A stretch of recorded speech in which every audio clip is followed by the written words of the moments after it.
बड़ों की इज्जत करना सिर्फ नैतिक कर्तव्य ही नहीं, बल्कि एक ऐसा मूल्य है जो इंसान की पूरी जिंदगी को संवार सकता है। पुराने जमाने में माता पिता, दादा दादी और गांव के बुजुर्गों को अत्यधिक सम्मान दिया जाता था, लेकिन आधुनिक समय में यह मूल्य धीरे धीरे कमजोर होता जा रहा है। नई पीढ़ी अपने व्यस्त जीवन और आधुनिकता के नाम पर पुराने मूल्यों को भूलती जा रही है। यह कहानी एक ऐसे युवक की है जिसने अपने जीवन में इसी गलती को दोहराया और फिर एक बड़े सबक के बाद सुधार किया। रामनगर एक सुंदर और समृद्ध गांव था, जहां लोग आपस में भाईचारे और प्रेम से रहते थे। इस गांव के हर घर में बड़ों का सम्मान किया जाता था और उनके अनुभवों से सीख लेकर युवा पीढ़ी अपने जीवन को बेहतर बनाती थी। गांव के मुखिया रामलाल चौधरी थे, जो न केवल उम्र में बड़े थे, बल्कि ज्ञान और अनुभव में भी सबसे श्रेष्ठ थे। उन्होंने अपने पूरे जीवन में गांव के लिए बहुत योगदान दिया था, इसलिए सभी लोग उनका आदर करते थे। इसी गांव में एक युवक अजय भी रहता था। वह बहुत बुद्धिमान और मेहनती था, लेकिन उसमें एक बहुत बड़ी कमी थी। वह बड़ों की इज्जत नहीं करता था। उसे लगता था कि बुजुर्गों की बातें पुरानी हो चुकी हैं और उनका कोई महत्व नहीं है।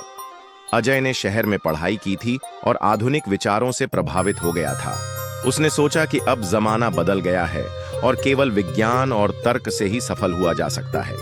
वह अपने पिता राजेंद्र और दादा किशनलाल की बातें अनसुनी कर देता था।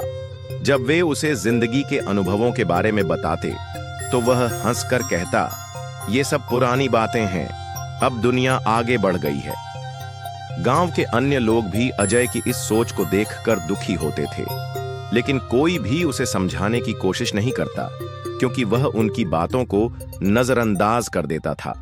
एक दिन गांव में एक बहुत बड़ा मेला लगा। इस मेले में हर साल दूर दूर से व्यापारी आते थे और अपनी चीजें बेचते थे। अजय को भी व्यापार में रुचि थी, इसलिए उसने सोचा कि वह भी इस मेले में दुकान लगाएगा और बहुत सारा पैसा कमाएगा। अजय ने अपने दादा किशनलाल से सलाह लेने की बजाय अपने हिसाब से व्यापार करने की योजना बनाई। उसने बिना सोचे समझे बहुत महंगा सामान खरीद लिया और उसे मेले में ऊंचे दामों पर बेचने की कोशिश की। लेकिन उसकी यह योजना पूरी तरह असफल रही, क्योंकि बाकी व्यापारियों ने सस्ता और बेहतर सामान लाया था। अजय को भारी नुकसान हुआ और वह बहुत निराश हो गया। तब उसके दादा किशनलाल ने उसे समझाया, बेटा, व्यापार केवल पैसों से नहीं चलता, अनुभव और समझ भी बहुत जरूरी होती है। अगर तुम मुझसे सलाह लेते तो मैं तुम्हें बताता कि गांव में कौन सा सामान ज्यादा बिकता है और किसकी मांग ज्यादा है। अजय को पहली बार एहसास हुआ कि उसने अपनी जिद और घमंड में एक बड़ा मौका खो दिया। कुछ महीनों बाद गांव में एक संकट आ गया। बारिश न होने की वजह से फसलें बर्बाद होने लगीं। गांव के लोग बहुत परेशान थे और उन्हें समझ नहीं आ रहा था कि क्या किया जाए। अजय ने सुझाव दिया कि शहर से मदद मांगी जाए, लेकिन दादा किशनलाल ने कहा, बेटा, हमें अपने संसाधनों पर भरोसा रखना चाहिए। अगर हम सही योजना बनाएं तो इस समस्या का हल निकाल सकते हैं। लेकिन अजय ने उनकी बातों को फिर से अनसुना कर दिया और शहर जाकर सरकारी मदद मांगने की कोशिश की। उसे वहां से कोई ठोस सहायता नहीं मिली और जब वह वापस आया तो उसने देखा कि गांव वालों ने दादा किशनलाल की सलाह पर बारिश के पानी को संचित करने और नई फसलों की बुआई करने का काम शुरू कर दिया था। कुछ ही हफ्तों में गांव में फिर से खुशहाली लौट आई और अजय को फिर से एहसास हुआ कि बड़ों के अनुभव की कोई कीमत नहीं हो। अब अजय पूरी तरह से बदल चुका था।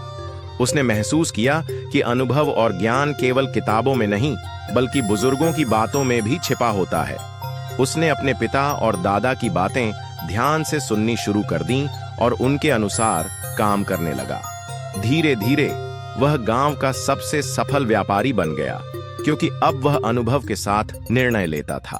वह अपने माता पिता और गांव के बुजुर्गों का सम्मान करने लगा और उनकी सलाह को बहुत महत्व देने लगा।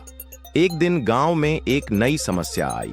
गांव के कुछ युवा शहर जाकर काम करना चाहते थे, लेकिन गांव के बुजुर्गों को डर था कि इससे गांव का भविष्य खतरे में पड़ सकता है। अजय को अब दोनों पक्षों को समझाने की जिम्मेदारी दी गई। उसने सबको इकट्ठा किया और कहा, हमें बड़ों की इज्जत करनी चाहिए और उनके अनुभव से सीखना चाहिए, लेकिन हमें नई पीढ़ी की जरूरतों को भी समझना चाहिए। हमें ऐसा रास्ता निकालना चाहिए जिससे गांव भी बचे और युवाओं का भविष्य भी सुरक्षित रहे। गांव के बुजुर्ग और युवा उसकी बातों से सहमत हुए और मिलकर एक योजना बनाई, जिससे गांव में ही नए रोजगार के अवसर पैदा किए जा सकें। इस कहानी से हमें यह सीख मिलती है कि बड़ों की इज्जत करना न केवल एक सामाजिक कर्तव्य है, बल्कि यह जीवन को सफल बनाने का सबसे बड़ा रहस्य भी है। अनुभव हमें गलतियों से बचाते हैं और सही रास्ता दिखाते हैं। अजय की तरह हमें भी यह समझना चाहिए कि ज्ञान केवल किताबों में नहीं, बल्कि बुजुर्गों की बातों में भी होता है। जो व्यक्ति अपने बड़ों का सम्मान करता है, वह जीवन में कभी असफल नहीं होता।